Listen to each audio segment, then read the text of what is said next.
Senator Bamakino. Magandang umaga. Good morning, Director General Del Rosa. Yung mga tanong ko po para po sa inyo. So kahapon po, may mga tanong na rin tayo. I think nasagot nung iba nung inyong presentation. So gusto ko lang pong linawin ulit, no? Meron na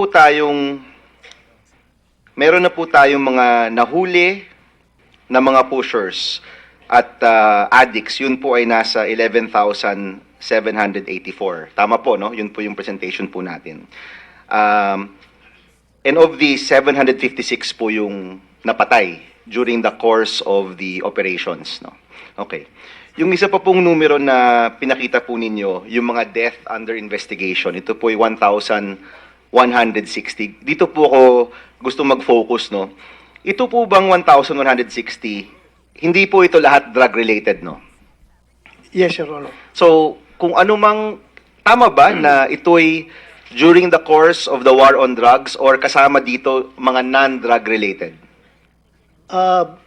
Yung time frame na kinukonsider natin, Your Honor, that is the time that we are waging war against drugs. Okay. Na nakita ito silang patay, but hindi natin na-establish na talagang drug-related sila. Okay. Ito Yung ba napakarami na yung hindi na-establish. Pero meron po tayong na-establish na ibang motibo, hindi related sa drugs, kundi Personal grudge. Okay, nakita ko yun, no? Yes, Your Honor. So, ito ba ang lahat ng death from July to August 22? Yes, Your Honor. Okay, so lahat yan. Hindi na natin alam, 757 yung undetermined, no? Doon po sa chart ninyo. So, Yes, ito po, posibleng ibang motibo, crime of passion, kung ano man. Pwede rin drugs, Your Honor. Pwede rin drugs. Yung undetermined pa. Okay, pero yung sigurado tayo, yung 273. Yes, Your Dahil Honor. ito yung may placard, hogtied, at iba pa. Yes, Your Honor. Opo, paano natin na-determine yung balanse na drug-related ito kung hindi naman sila naka-placard at hindi naman sila nakagapos? Yung mayroon tayong investigation na ginagawa, Your Honor, at na-establish na itong mga tao na ito na napatay ay mga drug pushers.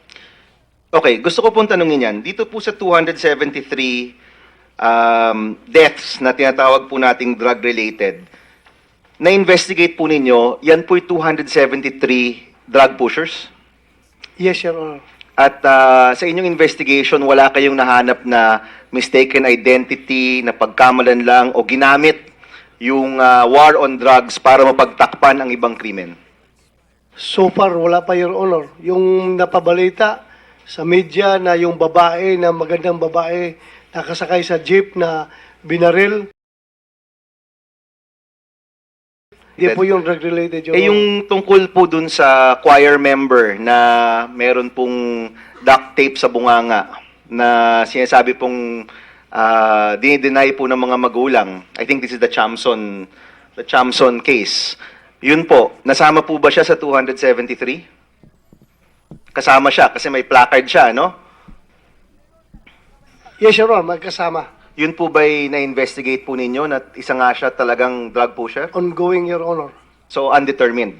Undetermined So, pa. ibig ko sabihin- determined na. Sinabi na natin na kung kinasify natin sila na drug-related, na-determine na yung motive na drug-related, but still, hinahanap pa natin yung culprits, ongoing pa yung investigation. Opo, so ang tanong ko kanina, sigurado tayo na drug-related, pero tatanungin ko po ulit, sigurado ba tayo na yung 273 na patay, drug pusher nga, o hindi? When we say drug-related, Your Honor, either poser siya o user na na-establish doon sa investigation. So, wala ho kayong nakikita sa 273, especially po itong mga kaso na yung si Miss Chamson, meron pa pong isa yung scholar dito po sa Metro Manila. Kasi ho, yung kanilang mga magulang at kanilang mga pamilya, dinideny po na mga drug addict po sila o drug pusher. Sigurado na po ba tayo sa tingin po ng PNP, lahat po talaga sila drug pusher at drug addict? Ongoing pa, Your Honor, yung investigation yan. Kaya nga, General, so kung ongoing pa siya, hindi pa tayo sigurado na drug pusher sila. Yes, Your Honor. Okay. So ulitin ko po, itong 273, drug-related po siya, pero hindi pa po tayo sigurado kung drug pusher nga po sila. Yes, Your Honor. Okay. Kasi nakalagay doon yung business natin, yung may karatula. Yun lang basis natin na Opo, may pero karatula. General, yun ba enough basis na matawag na drug kung may karatula po yung tao? Kasi marami ho ngayong umiikot na baka naman ibang krimen ito, pinagtatakpan lang, ginagamit po yung war on drugs, naglalagay ng placard. Meron pong follow-up investigation niya. Na ongoing? Yeah, ongoing. Okay. Ito pong 273 po na napatay, ini-investigate po natin yung kanilang pagkamatay. Yes, Your Honor. Sino po yung nag-i-investigate po sa kanila? Yung depende sa station na nagko-cover sa area kung saan nangyari, Your Honor, yung may jurisdiction over the case. Meron na po tayong nahanap ng mga suspect. I think kapon po, na-mention ninyo, may kinasuhan na po kayo. Yes, Your Honor. Sino-sino po yung mga, you don't have to name names, no? Pero sila po ba'y kasama ng sindikato? Sila po ba'y mga asset ng kapulisan? Sino po yung mga kinasuhan po ninyo sa mga killings po na? Drug pusher din na naging hitman ng mga drug lord. Mhm. Sila po nag-eliminate yung kanilang mga kalaban, mga kasamahan nila. Yung hindi na nakarimit ng pera doon sa drug lord, pinapatay. Pinapatay po. Yes, So Your meron na po tayong nahuli na mga ganyan po, hitman, kasama ng sindikato, ginagamit ng mga sindikato. Meron na po tayong nahuli. May isa napatay, Your Honor, wala pang nahuli, but lahat po sila identified. Okay. Yung kaso po, may mga pangalan. Yes, Your Honor, identified po sila, may Okay. kaso na. So, pag sinabi niyo pong may kaso, nakafile na po yan sa piskal. Yes, Your Honor. Okay. Ongoing case na po yan, nasa justice system na po natin. Yes, Your Honor. So lahat po ng mga kasong ito, fina-follow up po ninyo. Yes, Your Honor. Ini-investigate po ninyo. Yes, Your Honor. Ini-investigate po nyo, pareho yung biktima, kung totoo ngang drug pusher o drug addict, at ini-investigate din po ninyo kung sino may kagagawan po nito. Yes, Your Honor. Okay.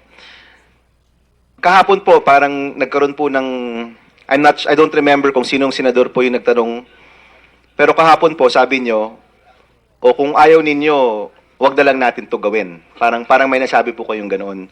Sa tingin po ba ninyo, itong pag-imbestiga sa mga napatay na mga vigilante o napatay na mga sindikato, ito po ba'y pabigat sa inyo o kasama po sa inyong trabaho bilang PNP? Kasama po sa trabaho namin yan, Your Honor. Ano pong paningin ninyo sa mga ganito pong klasing pagkapatay? Ito po ba'y nakakatulong sa war on drugs o nakakasama po ito sa war on drugs natin? Nakakasama po yan, Your Honor, dahil as I've said, I don't like personally, Opo. kahit ako hindi chief PNP, kahit ako isang civilian, Opo. ayaw na ayaw ko po yung extrajudicial killing or I hate to use extrajudicial killing dahil merong contention yung isang senador Opo. po natin na ayaw niya yung term na yan. But yung vigilante killing, ayaw ko po yan, Your Honor. Ilang beses ko na po hinamon ng barilan yung mga vigilante na yan. Kung gusto niyo pumatay ng tao, bakit papatayin niyo yung tao na walang kalaban-laban? Ako harapin niyo. Ilang beses ko po na hinamon sila kung sino yung magagaling dyan na pumatay. Ako harapin niyo. Magbarilan tayo. Hinahamon ko yan sila, Your Honor. Ayaw ko talaga yung ginagawa nila. Thank you, General. So, with the full force of the PNP, yung lahat ng mga kaya ng PNP, yung lahat po ng inyong kaalaman, intelligence, assets, hinahabol nyo po ba nga ang mga vigilanteng ito? Or hindi ho natin hinahabol? Hinahabol po, Your Honor. Kaya ongoing yung ating investigation. Kaya nga may na-identify tayo dahil nga sa investigation natin. At yung na-identify natin, kasalukuyan natin hinahanap. Nagtatago po yun dahil membro sa sindikato. Okay, General, itong kahapon na pag-usapan natin yung mga pulis na nasangkot sa droga. Alam ko po, mabigat po ito sa inyo. Gaano po na-infiltrate ang ating PNP ng mga masasamang elemento na connected sa droga? Malalim po ba ito? Iilan lang po ba ito? O marami po ito? Kung sa standard ko, Your Honor, may personal standard, marami na po. Dahil gusto ko po, zero drug tolerant ako, Your Honor. Ayaw ko kahit na may isang pulis ko na na-involve sa droga. Pero ito po sobra na po. Sobra sa 10, sobra sa 100. Maabot ng 300 like that. So, mabigat na po sa akin yun. 300 na po yung nasa watchlist po ninyo. Nakita ko po, no? Yes, Your Honor. Sa tingin nyo po, anong kutob nyo? Ilan po ba talaga yan? 500? 400? 1,000? Ilan po ba talaga? Honestly, Your Honor, Oo. akyat pa yung number na yan. Dahil ngayon sa ating war on drugs, ang dami na po naglabasan ng information. Ang dami yung aming watchlist po, honestly, yung aming watchlist sa intelligence, nabulaga po kami nung nag-start yung aming war on drugs. Nagpasukan yung information na, uy, ito pala, tumatanggap pala ito. Ito pala, nagbibinta pala ito. Dahil nga, nag-cooperate na yung buong bayan. Nagiging, hindi lang whole of government approach yung ating war on drugs ngayon, naging whole of nation approach na eh. Dahil lahat ng communities, Apektado. nagtutulungan na po lahat at nagbibigay, nagsusupply ng information. Kaya dadami at dadami pa yan, Your Honor. Okay. I tell you. Last two questions, Mr. Chairman. Ano pong dapat gawin sa mga pulis na kasangkot po sa droga? If I have my way, Your Honor, hindi ko lang sabihin. Pero hindi ko po talaga ma-imagine na police na ikaw May ay oath. nag-swear Swear ka. to serve and protect. Tapos ikaw ang ngayon ang nakapatong sa droga. Hindi ko na sabihin dahil masama, Your Honor, pero alam mo lang kung anong ibig ko sabihin. Alam ko. Gigil na gigil po ako, Your Honor. Gusto kong... Itong tanong ko sa iyo, General, and I reserve my right for a second round, no? Yung ating pong taong bayan, alam ho nila na may mga masasamang elemento. Hindi po lahat. Alam ko po yan, hindi po lahat. Marami hong mabubuting pulis, pero marami ring masasamang elemento. Eh kapag kinakatok na po sila sa bahay, kapag hinihiling po silang mag-meeting, di na ho nila alam kung ito bang kausap ko ay masama o mabuti. Kaya marami yung natatakot. Ano pong mapapayo po ninyo sa taong bayan na kayo rin po mismo nagsabi, may mga masasamang elemento, ano po yung mapapayo niyo po sa kanila? Kung sila po, nakita po nila isang pulis, hindi ho nila alam kung ito ba'y kasangkot o ito ay malinis. Ano pong pwede nilang gawin? As of now, Your Honor, this I can assure you and the public na yung po mga pulis po na markado na nakasama sa sindikato sa droga ay dahan-dahan na pong nawawala sa kanilang assignment. Nilipat na po namin sila. At hindi po namin sila ini-involve ngayon sa aming Uplan Tukhang at Uplan na HBT. Kasi po, habang nakikita sila ng taong bayan, hindi maniniwala ang taong bayan na itong kampanya ng pulis sa laban sa droga ay seryoso dahil andyan pa si PO1, PO2, ganun, nandiyan pa sa lugar na, kaya tinanggal namin. So, ngayon po, kanya-kanyang diskarte na po, bawat region. Merong naghaharana para makuha po yung... Para hindi ho matakot yung tao. Hindi matakot yung tao, naghaharana. Meron pong libreng sakay, kanya-kanyang diskarte. Merong nag-offer ng purlon. Ito po, tanong, last Lahat ng question. diskarte po. Yung kahapon po na salaysay po ni, I think si Mary Rose po yon. May mga napangalanan po siya. Nasaan na po yung mga yon? Sila po ba ay na-transfer, kinasuhan, o nandun pa po sa Antipolo? Huwag nyo na po i-name ulit yung mga pangalan kasi may karapatan rin po sila.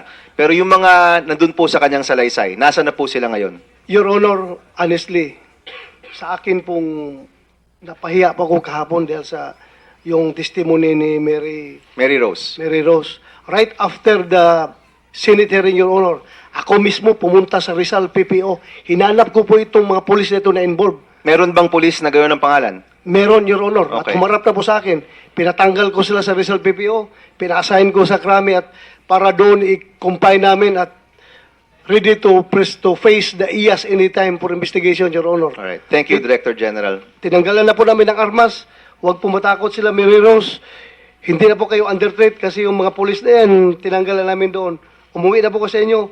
Pwede nyo tanggalin yung inyong mga cover sa mukha. Please. Andito kami. We're here to protect you. Huwag kayong mag-alala.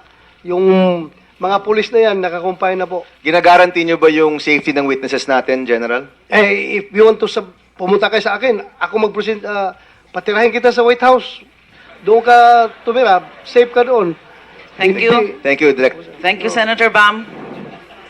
Thank you for your prompt action, Director General De La Rosa. Thank you so much. Senator Ejercito, Senator JV, your turn, please. Thank you, Madam Chair. Good morning. Magandang umaga ulit.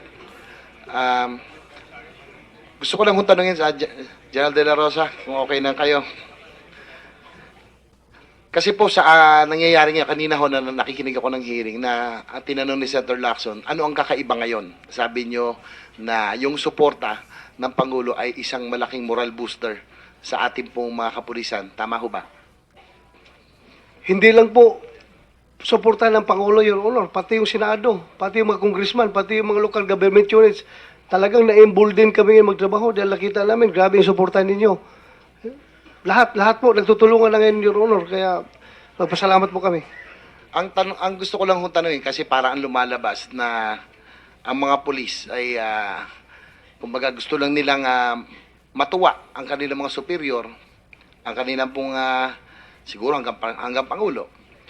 Ay tanong ko lang, i-risk ba ng ordinaryong pulis ang kanilang karir, ang kanilang yung mga benepisyo, ang kanilang buhay para lamang matuwa o maging satisfied ang kanilang superior? I-risk ba? Sa tingin nyo ba i-risk ng isang ordinaryong pulis yan? Diyan po nakikita ang leadership ng PNP, Your Honor. How you motivate your men. Ako, sabi ko sa kanila, I'm willing to die anytime. Pwede nyo akong patayin anytime. Basta ako, ibubuhis ko yung buhay ko sa gira ng droga. So, nakikita ko po, Your Honor, yung aking mga kapulisan po ay sumunod sa akin. Marami na pong pulis ko namatay, may mga wounded po. Kaya na-encourage po sila, Your Honor. Kaya ako po natanong dahil ako po naging mayor din ng 9 na taon at nakita ko rin ang buhay ng isang pulis. At ang pagkakaalam ko, sa aking pagkakaalam, ay ang mga pulis talagang allergic yan sa kaso. Di ho ba? Na minsan yung simpleng meron hong nanghara sa amin, pinitsarahan ng pulis, nung nakapasok na sa kanilang bakuran, ayaw na pasukin ng pulis dahil makakasuhan. Ang pulis generally, General Losa, ay tama ho ba na medyo takot kayo sa kaso? Kumbaga, hindi kayo basta-basta gagalaw o susunod o papasok sa isang misyon na kung sa tingin nyo kayo ay nasa alangan at makakasuhan? Yes, Your Honor. Dahil kami po ay taga-implementar ng batas. Hindi po kami taga-break ng batas. Kaya takot kami sa batas, Your Honor. Ang isa lang din pong gusto ko lang kung nakita ko doon sa laban sa kriminalidad at lalong-lalo na sa droga, napakabigat na laban to. Maging kami po, Madam Chair, even during my time as mayor, I don't think the LGUs missed out on this. We all supported the police force. I'm sure that General De La Rosa can attest to this, that without the support of the LGU, with the vehicles, with the radios, with the firearms and other equipment, may hirapan ang ating kapulisan na labanan ang mga sindikato. My point is, Madam Chair, tuwing nagkakaroon ho ng kaso ang isang pulis, ito po nakita ko, kinasuhan ng isang dating kapitan namin na allegedly, rin to, no? Medyo may connection din sa droga. 2 pulis po yon. Nasuspindi po sila. Siyempre, lumapit po sila, humihingi na tulong. Kapag nasususpindi po ang pulis, wala ho silang sweldo, lahat ng benepisyo ay tigil. Tama ho ba, General De La Rosa? Yes, Your Honor. At habang habang naglilitis, habang ongoing ang kaso, ang tanong ko lang ho, bakit wala ba ho tayong ang ating pong legal service ba hindi tumutulong o umaalalay sa ating mga kapulisan kapag sila po ay may mga kaso? Tumutulong po, Your Honor, pero kulang na kulang po. We are 160,000 strong yung kapulisan natin. Granting 10% of them magkakaroon ng kaso. So, 160,000 na tao, ilan na po yung aming legal service. Kulang talaga, Your Honor. So yan po ang rason kung bakit kadalasan yung mga pulis kasi may kaso, lumalapit ho sa amin dahil talagang ni pambayad sa abogado ay wala ho silang maibayad. Nakakaawa ho talaga. At yan po nakita ko, Madam Chair, in my experience as a mayor, I saw how our honest policemen, because of lack of funds to pay for their own lawyers, most often than not, they will not show up. Madalas, hindi na lang sila nagpapakita sa mga kaso dahil ang kalaban po nila ay, halimbawa, isang drug syndicate, may pera po sila. At kadalasan, sad to say, I don't know for what reason, technical at nadidismiss ang kaso. General De La Rosa, gusto ko lang sagutin nyo, ito ba ay nangyayari sa ordinaryong polis kapag nagkakaso sila na ang kalaban nila ay may bigat na sindikato, ay bigla na lamang napapadismiss ito? Dahil nga, maraming rason, no? Pwedeng ang pulis hindi na pinalo up dahil nga walang pambayad ng abogado o kaya dahil sa koneksyon ng mga sindikato. Totoo po yan, Your Honor. At kung hindi ka po naging LGU Chief Executive, hindi mo po maramdaman yung problema na yan, Your Honor. Nagpasalamat po kami sa iyo at alam na alam mo yung problema ng ating kapulisan, Your Honor. Yun nga po, Madam Chair, actually, I can really relate, no? Because, and I'd like to thank you also. This might be my last before I serve by suspension. But, gusto ko lang pong linawin, no? Dahil ito po ay very much related. Kasi ako po, kakayanin ko po, we have our lawyers. What I am really sad about is that plight of our honest law enforcers. Nakita ko yan. Pambayad na abogado, wala sila. Habang sila'y suspendido, wala rin silang pambayad, wala silang pangpakain sa kanilang pamilya. Rosa? Very true po, Your Honor. Nagpasalamat po kami at sinasabi mo. Yun po, ang sa akin lang ho, kapag ginawa ng ating kapulisan ng trabaho, they are risking their lives, they are risking their careers. Ang nakakalungkot lang, mukhang sila pa ngayon, ginawa natin na trabaho, inarmasan natin mga pulis, lumaban ng pulis, ngayon po ay sila pa ang kinakasuhan. I just like to ask, Madam Chair, kung if I may, sa CHR, Chairman Gascon, do you have a data or statistics as to how many extrajudicial killings you are handling right now? Kasalukuyan po sa tala ng media at ng pulis, wala pa po kami sa 15% ng aming mga investigators ang may hawak na mga kasong sinusubaybayan. Ang intention po namin, tulad din po ng IAS, ay ultimately maimbestigahan lahat. Pero kasalukuyan, nasa 150 cases of the cases that were stated earlier that we have an active investigation on. I'd just like to ask also, among all the, siguro generally lang, do you have cases naman that the victims this time are the police officers or the armed forces? Gaano ho karami? If so, how many are there?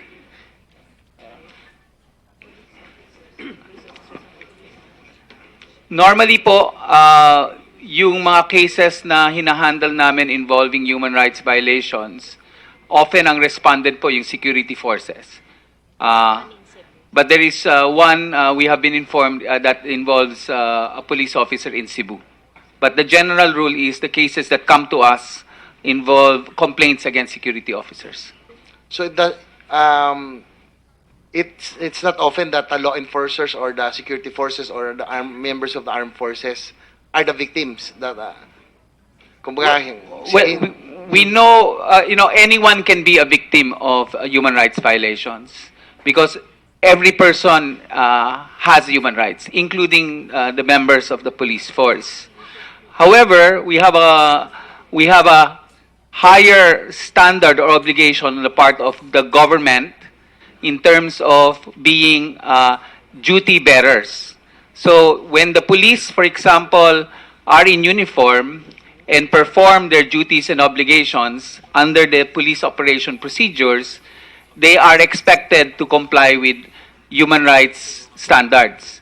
In fact, Your Honor, in the police operation procedure, Rule 1, functions of a police officer, Rule 1.1 says to serve and protect. The second, Rule 1.2, is to observe human rights and the dignity of the person. So, this is part of the obligations of our men in uniform. And what happens is from time to time when there are lapses, we receive complaints and we process those complaints in due course. So do you have a data as to how many cases you are handling right now vis-a-vis police and military against vis-a-vis the criminal or other persons? Kung ang tanong po nyo ay kung meron pong kaso na iniimbestigahan namin ay na ang biktima ay ang pulis. Apo. Sa aming record, ang sabi ay isa lang at na naganap po sa Cebu. Kasi po, anyway, kung meron pong mga paglabag halimbawa sa mga ginagawa ng pulis, meron pong batas na nalalabag doon kaagad, yung disrespect to a person in authority. So normally po, hindi po mapunta sa Commission on Human Rights yung complaints ng police dahil meron po silang internal system to enforce the law. Okay, thank you. Madam Chair, last po, again, thank you. I just like to relay my experience again, and because the policemen are human too, and we just have to give them also the support, because the risk that they take in undertaking these dangerous operations, kumbaga, they're either risk everything, their careers. So we just have to, we just have to also consider, no, that they are also human. Thank you, Madam. Senator Escudero.